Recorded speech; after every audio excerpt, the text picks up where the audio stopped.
Welcome back to the Weekly Recap. I'm Matt Wacker. News from the fort this past week as Major General Kent Sabre retired on Monday after 34 years of service to the U.S. Army. A change of command ceremony took place the very next day, ushering in Brigadier General Donna Martin. Martin is the first woman to hold the title of Installation Commander since the post began operation in 1940. We have two feature stories this week that prove human kindness and generosity aren't things of the past. First, we met Jim Smith in Cuba on August 17th. Smith is walking across America with a self-imposed directive to let strangers care for him along the way. 6 weeks into his point-the-thumb journey, Jim found warm generosity in mid-Missouri and took a few minutes to tell us what he's all about. My name's James Smith, and I'm walking across America. I started on July 9th from York, Pennsylvania. This Sunday will be 6 weeks, and there's a whole backstory to it with my kids and kind of myself and what I call the point-the-thumb mantra that I'm trying to share with the world.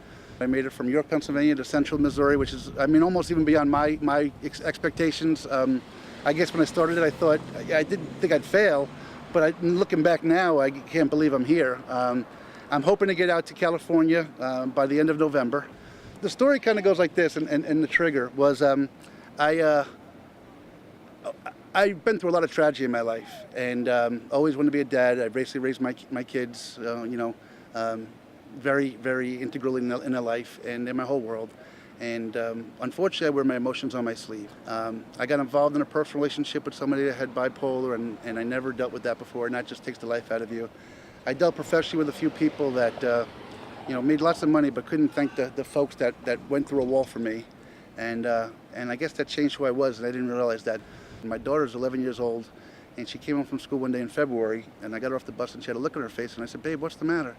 And she said, "Dad, you're right, people do suck." And that hit me, and I said, if that's the legacy I leave my kids for all the good I've done, I've gotten so many compliments as a dad, I've failed, So that kind of bothered me for a while. I didn't know what to do about it. But you know what? I'm not going to just talk the talk, I'm going to walk the walk. I'm going to show my kids that people are good, show myself really that people are good. And that's what my daughter called me out on. And now I'm going from town to town. I walk 20 miles a day. And the story's not about me walking whatsoever. It's about the people I meet along the journey, and they're the story. I want to write a book when I'm done. Ultimately, I want to come back and tell my kids, hey guys, Dad was very, very wrong. People really are good out there. And then, of course, if I could spread the mantra of pointing the thumb, we could just make the world a little bit better place. Everybody wants to blame somebody else for problems these days. Point the thumb at yourself before acting or responding. Ask yourself what ownership or accountability you have in any situation, and then you can look to place blame elsewhere. But look at yourself first and inside yourself first. And I think a lot of times you'll find some honesty and awareness you didn't even know you had. Jeff Spencer didn't expect to become paralyzed after undergoing elective surgery. He found his life turned upside down, but remains hopeful of making a full recovery.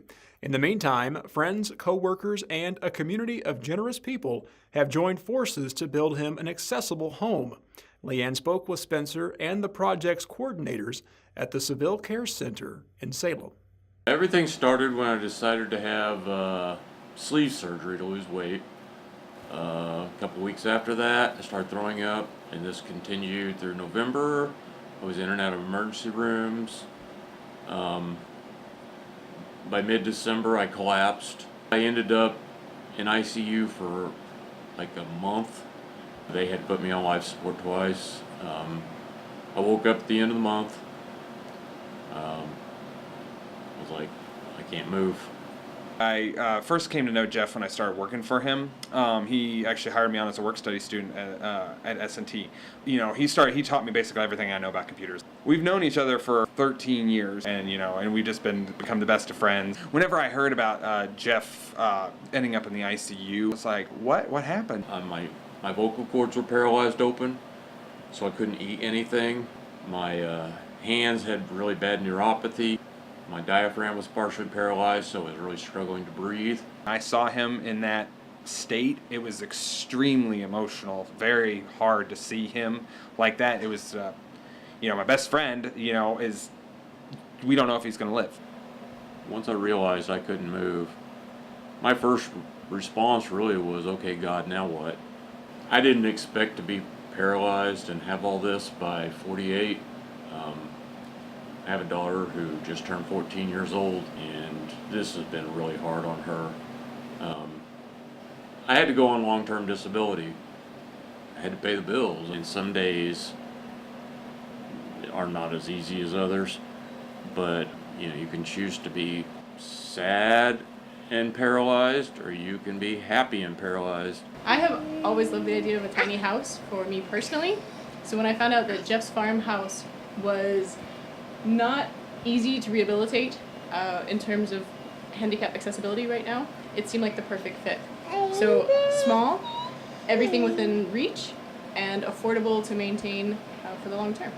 Most everything's woke up now. I still have the neuropathy in my hands and in my feet, but the myopathy from my knees down is still there, and so I can't walk at all. And so every day I'm in there trying to, they help me stand, and I'll see how long I can stand.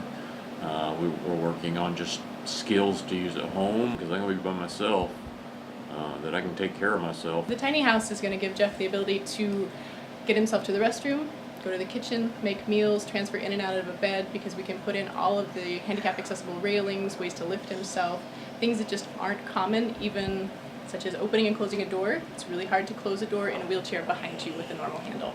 So we're going to design everything so that Jeff can do this for himself. The house project came to me from Lua, and I was super skeptical. I was like, there is no way this is going to work. No way.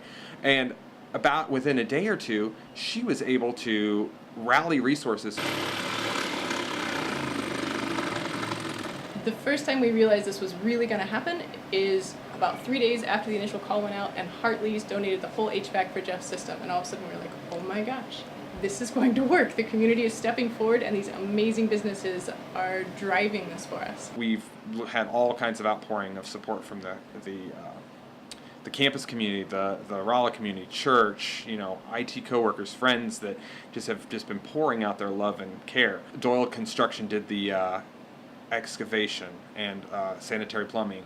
Yowl Concrete donated the rebar and labor, and then heavily discounted the concrete for us. Countertops donated by Travis Barr. Just in Time Roofing donate the shingles and the labor to put the roofing on. Brad Lewis and Amy Lewis of Lewis Construction, they've donated their time as general contractor. So it's been an incredible outpouring, and not to mention Applebee's fundraiser they hosted for us, as well as all of the individual people who have contributed time and money.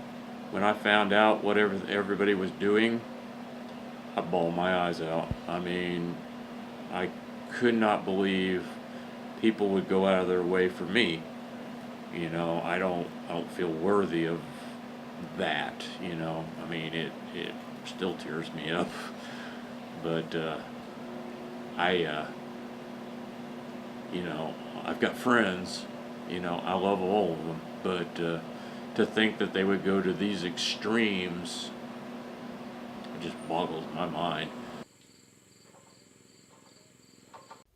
Well, fall sports are back and in full swing. Last Friday night saw the opening kickoff of varsity football around the area. The Price Chopper Game of the Week visited Lebanon, where the Yellow Jackets thumped Kickapoo 41-0.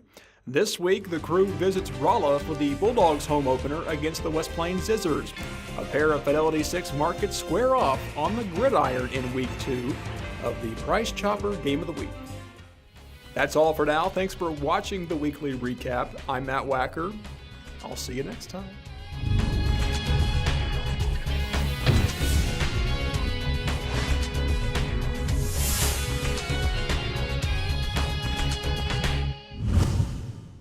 The weekly recap is brought to you by Price Chopper, cooking from scratch, the UPS store of Rolla, Bayard Dodge in West Plains, and the Ozarks Medical Center.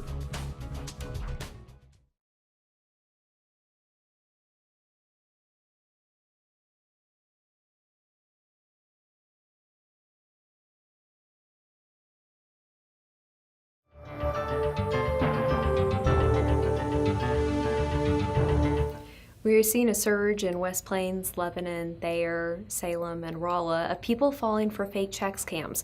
In one instance, a local victim received a priority mail envelope with a check enclosed for more than $2,000.